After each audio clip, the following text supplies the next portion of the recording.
Welcome and thanks for joining me on Top the Walk. I'm Sarah Wong. The National People's Congress has passed the 14th five-year plan for national economic and social development, covering the years from 2021 to 2025. Commerce and Economic Development Secretary Mr. Edward Yao joins us today to shed light on the national plan. Thank you very much, Mr. Secretary, for making time for us. Appreciate it. Most welcome. Now, I'm just going to go right to the chest. What role do you play as Hong Kong's commerce chief in facilitating the national vision, and what are your priorities in doing that? I think the best answer is what role Hong Kong can play in the national sort of agenda. I think it's important to see the 14th five-year plan not just as a standalone sort of plan, but also a milestone in the nation's development from sort of eliminating poverty into the next level of poverty and also into a modern and wealthy and strong nation. Now, Hong Kong has always have a very important role to play because we are the most internationalized city, a major financial, trading, and also professional services hub. Now, that's exactly what the nation needs as it moves towards the bigger goals that I've briefly described. And I think, well, the government's role is in a way to ensure those policies do carry Hong Kong's interest and also strength as a contribution to the nation, and also we, the society, including the business and local community, all benefit from this national development. Yeah. So I think that's why we do, say, policy explanation to various sectors. Yeah. We also sort of organize events so as to promote people's sort of participation in that. And also we also reflect certain policy aspiration, making sure that those important nuances are being captured and put into the five-year plan as well as their implementation policies. Yeah, you mentioned the strength of Hong Kong's economy, and obviously and undoubtedly that Hong Kong played an important role in achieving the vision laid out in the five-year plan. But earlier this month at the Belt and Road Forum, you admitted that despite Hong Kong's been striving to expand its economic and regional cooperation, it's been grappling with some sort of economic uncertainties, and I quote, you said, Hong Kong were backpedaling in certain areas of the global economy. Now, what specific areas were you referring to while making that statement, and what made you so sure that Hong Kong had overcome those economic challenges? Yeah, I think, well, on the general economic development, Hong Kong, of course, remain the top three sort of a global financial center. We remain one of the, in fact, the sixth largest trading entity in terms of commodities. All these are good to have and nice to continue, but are we satisfied with all these? Now, for instance, the service sector, particularly professional service sector, is one very big area that could make greater contribution into the national development, which is an area that, well, we need to look beyond our own boundary. Take, for instance, professional services in Hong Kong. They are well qualified, of high standard, benchmarking international standard. But how much are we capturing, say, the attention and business interests in the mainland, which will become the biggest market for all these professional development? So we must sort of look ahead instead of sort of just satisfying of what we have today. And also we must sort of also make best use of Hong Kong's unique position in the national agenda under one country, two system, under Hong Kong's proximity and also increasing integration into the Greater Bay Area, and also Hong Kong's unique role that can sort of co-sail with the entire country's enterprises to the higher sea of the global economic platform. Yeah, I want to pick up on that because you mentioned further integration of Hong Kong's economy with the mainland economy, and namely the Greater Bay Area. And in an interview with Bloomberg back in March, you've said that Hong Kong has been coping with the logistical disruption in the global supply chain. And I wonder, will further integration with the mainland economy contribute or bolster Hong Kong's economic resilience in the case of future turbulence? I think that's a very good example that even in the supply chain management, Hong Kong is also seeing a lot of changes. In the early years, when we moved our production line across the boundary into the mainland, doing mainly the exporter's role, subcontracting manufacturing to the mainland, to nowadays, we are talking about a very complicated e-commerce based global supply chain with multiple production centers, but highly coordinated sort of management right in Hong Kong, because we still own many of these production. When the US-China trade war first started, there were a lot of considerations thinking, well, the production line in the mainland should move south to Southeast Asia or further to the Indian subcontinent or even to Africa. But whilst there some sort of movement happened, we are not seeing a mass sort of a movement of them. And actually, because of the trade war coupled with COVID, actually, many of these production remain intact in the mainland, perhaps plus one or two centers. But Hong Kong's role cannot be just managing a supply chain. They must provide the best service because, for instance, trade has not shrunk because of COVID. Actually, global trade demand remains very strong, and Hong Kong has been benefit from it. Yes. Yeah, Hong Kong has over 7 months of record high trade in commodities. But I think the best way to sort of embrace these changes is not to sit back, but to think about how better we can serve them.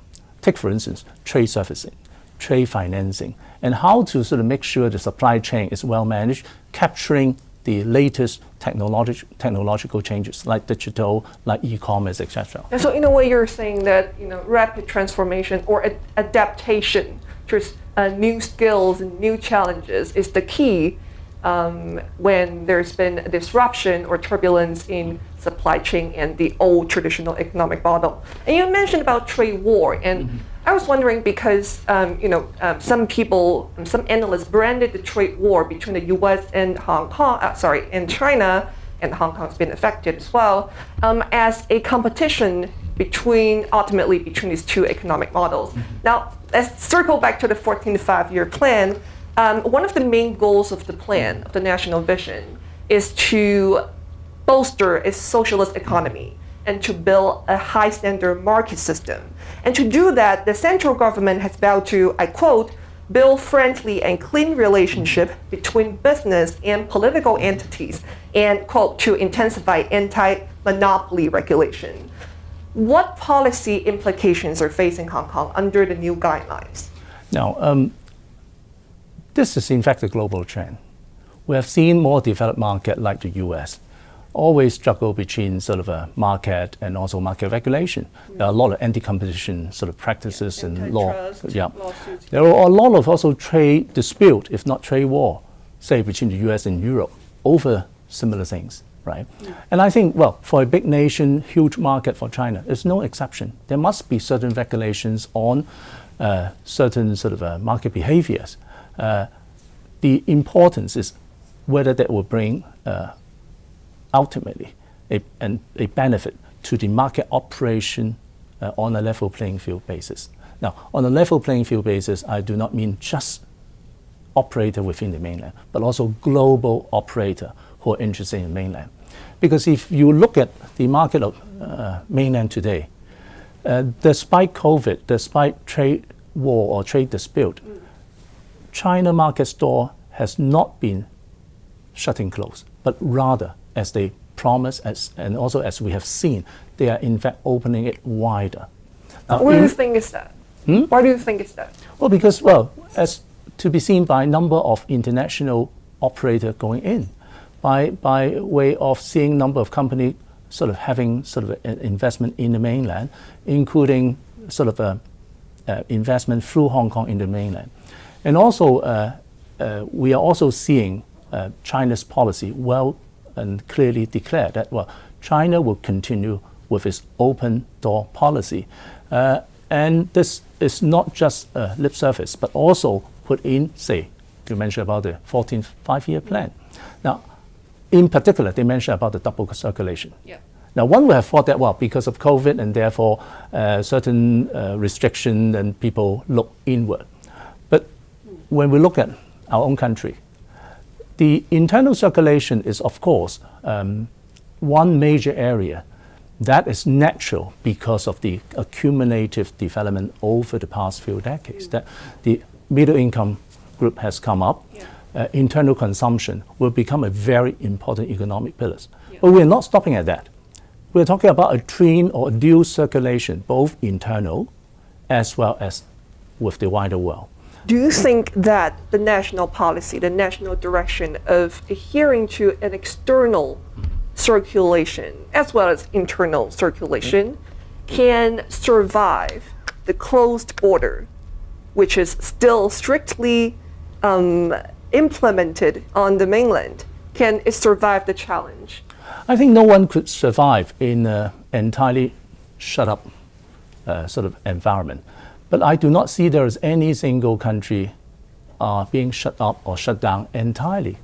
But we are struggling between sort of open and close, lockdown, curfew, to partial opening, whatever. Now, different countries will have different models. We have seen in the mainland that they have done with tremendous success in containing the disease. To the extent that with the world's biggest population, they only have a handful of cases on a daily basis, compared with tens of thousands of cases, say, across the other side. Symptomatic cases, though. Symptomatic cases. Be it symptomatic or asymptomatic, that's still a new virus that's causing casualty, and not to mention the burden on the public health system. Now, so we are seeing that, well, the mainland has in fact done a tremendous job in containing it and also able to guard against it without sort of complete lockdown. Now, we have seen other sort of economies, whether they're developed or underdeveloped, rich or not so rich. We are all struggling in maintaining the normality in a society. Now, I think Hong Kong has got a model of our own that we have been very vigilant in terms of containing both incoming cases as well as community outbreak. And we are learning it every day. But fortunately, I think looking back, we have never had the experience of a kind of curfew or complete lockdown like we have seen on TV in very familiar sort of cities and countries. So I think I often give credit to our own community because of very strong social compliance. Had it not been the case, I think policy itself could not sort of contain the disease. It must be social behavior in terms of social distancing and whatnot. And I think that's the reason why there was some international media rank Hong Kong being number one among the 50 cities or countries that we're able to maintain a high degree of normality. But of course, that would also require certain sort of price to pay. That, well, in so doing, there would be certain inconvenience to, say, some particular sector or some sort of traveling between places. And just a quick one before the break. Do you think this high degree of public compliance and obedience will accelerate the process of reopening? Well, definitely. I think if we're able to maintain this level of vigilance, the logical and also the evidential proof is that we're able to reduce the community outbreak, which I think every Hong Kong citizen cares so much because it's our own life, it's our family, and also the economy at stake. So I think, well, this is a price worth paying for. All right, we'll pick it up after the break. Talk to Walk will return in a moment. Don't go away.